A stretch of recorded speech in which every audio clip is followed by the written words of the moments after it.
এই হাঁসটি তার জন্য সস্তা দামে একটি প্লেন বানাতে থাকে, কিন্তু তা হলো আটা দিয়ে।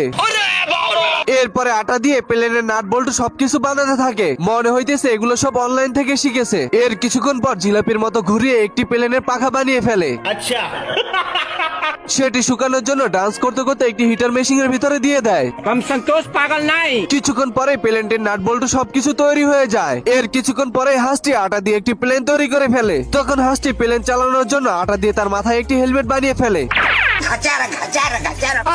এরপরে হাঁসটি প্লেনটিকে টেস্ট করার জন্য আকাশে উড়ে যায়। তখন হাঁসটি প্লেনের এত স্পিড দেয় যে সে বাতাসের সাথে উড়তে থাকে। প্লেনের এত স্পিড হয়ে যায় যে স্পিড কাঠারই ভেঙে যায়। आज मैं मर गया भैया। প্লেনটি মাটিতে ল্যান্ড করতে ধরলে হাঁসটি টেনে আবার তাকে উপরে উঠিয়ে নেয়।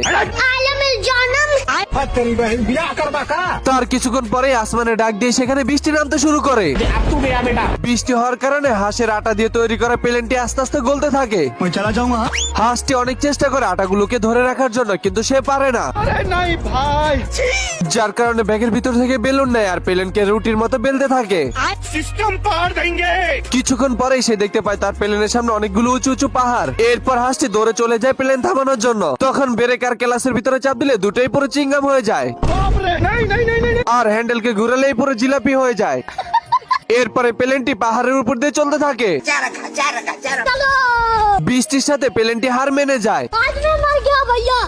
কিন্তু হাঁসটি কোনো মতেই হার মানতে রাজি নয়। তখনই প্লেনটি পাহাড়ের ভিতরে পড়ে যেতে ধরে। এটা দেখার পর হাঁসটি হ্যান্ডেল ধরে টান দিলে হ্যান্ডেলটি ছিঁড়ে নিচে পড়ে যায়। हे प्रभु। তখন হাঁসটি বাতাসের সাথে আবার প্লেনের ভিতরে পড়ে যায়। আটার প্লেন বৃষ্টির কারণে ধীরে ধীরে প্যারাশুট হয়ে যায়।